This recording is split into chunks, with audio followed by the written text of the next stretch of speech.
Network. አሰላሙ አለይኩም ወራህመቱላሂ ወበረካቱ። ለተከበራችሁ የቻናል ቤተሰቦችና አድማጭ ተመልካቾቻችን ከያላችሁበት ቦታ ሰላም መልካሙን ተመኘው። ወሳኝ የሆኑ መረጃዎችን ይዤላችሁ ቀርብ ያለሁ። በተለይ ደግሞ ከሰሞኑ ማለትም መነጋገሪያ የሆነው ሰሞነኛው የዲጂታል መታወቂያ ጉዳይን በተመለከተ አሁንም አዲስ ጉዳዮች፣ መረጃዎች እየወጡ ይገኛሉ። ከዚህም ጋር ተያይዞ የመሬት አስተዳደር ስርዓትን ከፋይዳ ዲጂታል መታወቂያ ጋር የማሳሰርና የማጣመር ስራ እንደተጀመረም ሰምተናል። ሙሉ መረጃና ሙሉ ዝርዝሩ እናደርሳለን። የትኛው መረጃችን ደግሞ ስንሸጋገር እንደ ቲክታክ፣ ዩቲዩብ እንዲሁም ደግሞ በዲጂታል መገበያያዎች ገቢ የሚያገኙ ሰዎች ግብር እንዲከፍሉ አሰራር እየተዘረጋ መሆኑንም ሰምተናል። ሙሉ መረጃና ሙሉ ዝርዝር እናደርሳችኋለን። ቪዲዮአችን ላይክ፣ ሼር አድርጉ። አዲስ ከሆናችሁ ዌልካም፣ ሰብስክራይብ በማድረግ የደወል ምልክቱን በመጫን ቤተሰብ ሁኑ። ተቀላቀሉን። በቅድሚያም የመሬት አስተዳደር ስርዓት ከፋይዳ ዲጂታል መታወቂያ ጋር ማስተሳሰር እንደተጀመረም ተሰምቷል።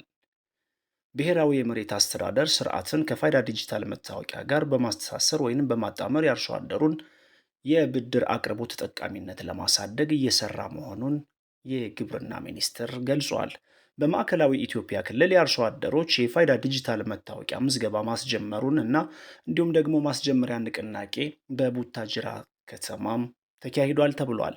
በሚኒስትሩ የገጠር መሬት አስተዳደርና አጠቃቀም መሪ ስራ አስፈጻሚ ትዕግስቱ ገብረ መስቀል እንዳሉት የዲጂታል ኢትዮጵያ ትግበራ አካል የሆነውን የዲጂታል መታወቂያ አገልግሎት ለአርሶ አደሩ ተደራሽ ለማድረግ በትኩረት እየሰራ እንደሆን ገልጸዋል።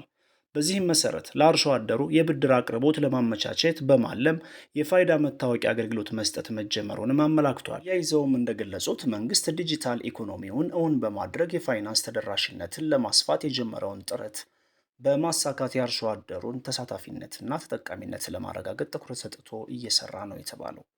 በብሔራዊ የመሬት አስተዳደር መረጃ ስርዓት በ516 ወረዳዎች ከ32 ሚሊዮን በላይ ማሳ መመዝገቡንና የመሬት ባለቤትነት ምስክር ወረቀት ተደራሽ መደረጉንም ወይንም መሰጠቱንም ተናግረዋል። አርሶ አደሩ ባስመዘገበው የመሬት መጠንና ሀብት የገንዘብ ብድር እንዲያገኝ የፋይዳ መታወቂያ አስፈላጊ መሆኑን ያስረዱት ሚኒስትሩ በቀጣይ 3 ወራት 12 ሚሊዮን በግብርና ዘርፉ የተሰማሩ የህብረተሰብ ክፍሎች የብሔራዊ መታወቂያ ተጠቃሚ ለማድረግ ግብ አስቀምጦ እየሰራ እንደሚገኝም ጠቁመዋል። የብሔራዊ መታወቂያ ተደራሽነትን 100% ለማድረስ ትኩረት ተሰጥቶ እየተሰራ መሆኑን የገለጹት ደግሞ በጠቅላይ ሚኒስትር ጽሕፈት ቤት የብሔራዊ ዲጂታል መታወቂያ ምዝገባ ዋና አስተባባሪ ደጀኔ ገብሬ ናቸው። ይህ በእንዲህ እንዳለ እንግዲህ ከባንኮች ጋር በተያያዘ በየጊዜው መረጃዎችን እያደረስናችሁ እንገኛለን።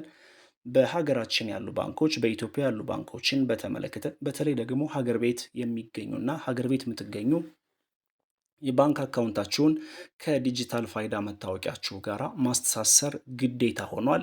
ያን ባላደረጉ ግለሰቦች ላይ ወይንም ደግሞ የባንክ አካውንታችሁን ከዲጂታል መታወቂያችሁ ወይንም ከፋይዳ መታወቂያችሁ ጋር ካላጣመራችሁ ከተማ ላይ ከጥር በኋላ ወይንም ከጥር 23 እንደዛ አካባቢ ከዛ በኋላ አካውንታችሁን ማንቀሳቀስ አትችሉም ማለት ነው። በውጭ ሀገር የምትገኙትን በተመለከተ ባንኮችን ጠይቁልን ብላችሁኝ ባስቀመጣችሁት ጥያቄ መሰረት ሄጄ ባንኮችን ጠይቄ የተሰጠኝን ምላሽ በቪዲዮ አስቀምጬላችኋለሁ። ከቻናል የገብታችሁ ሙሉ ዝርዝሩን መካተል ትችላላችሁ። ይህ በእንዲህ እንዳለ እንደ ዩቲዩብ፣ ቲክታክ ከመሳሰሉ ዲጂታል መገልገያዎች ገቢ የሚያገኙ ሰዎች ግብር እንዲከፍሉ አሰራር እየተዘረጋ መሆኑም ተነግሯል። በማህበራዊ ሚዲያዎች ገቢ የሚያገኙ ሰዎች ሆነ ተቋማት በገቢዎች ቢሮ መመዝገብ፣ የግብር መለያ ቁጥር ማውጣት ይጠበቅባቸዋል ነው የተባለው። ባለፈው ዓመት ተሻሽሎ በጸደቀው የገቢ ግብር አዋጅ በዲጂታል መንገድ ይዘቶችን እየፈጠሩ የሚገኙ ወይንም ይዘቶችን እየፈጠሩ የሚሰሩ ሰዎች ከሚያገኙት ገቢ ላይ ግብር መክፈል እንዳለባቸውም ተደንግጓል። በኢትዮጵያ ለሚኖሩ የዲጂታል ይዘት ፈጣሪዎች ክፍያዎችን የሚያመቻች ማንኛውም የኦንላይን መድረክ ለእያንዳንዱ ይዘት ፈጣሪ የከፈለውን የገንዘብ መጠን ጠቅሶ ዓመታዊ ጠቅላላ ገቢያቸውን በየዓመቱ ሪፖርት ማድረግ አለበት የሚለው ሌላኛው በአዋጁ የተካተተ ሀሳብ መሆኑን ሰምተናል። የማይሆን ከሆነ በቢሮ በኩል እየተዘረጋ ባለው አሰራር መሰረት ወደ ማስገደድ እንደሚገባ የቢሮ የህዝብ ግንኙነት ባለሙያ አቶ ሰውነት አየለም ተናግረዋል። ከዚህ በተጨማሪ ቢሮ አደራጀሁት ባለው የስራ ክፍል ምርቶችን ይሁን አገልግሎቶችን በኦንላይን በማስተዋወቅ የሚሸጡ የሚለውጡትንም እቆጣጠራለሁ ብሏል።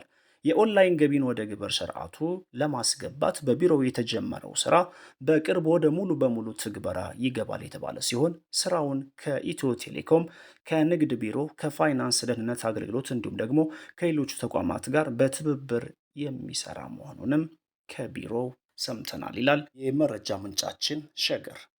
ውድ የቻናል ቤተሰቦችና አድማጭ ተመልካቾቻችን አጠር ምጥን ያለው መረጃ ይህን ይመስላል። ቪዲዮአችን ላይክ፣ ሼር አድርጉ። አዲስ ከሆናችሁ ሰብስክራይብ በማድረግ የደወል ምልክቱን በመጫን ቤተሰቡን ተቀላቀሉ ነው። ሰላም አለይኩም ወራህመቱላሂ ወበረካቱ።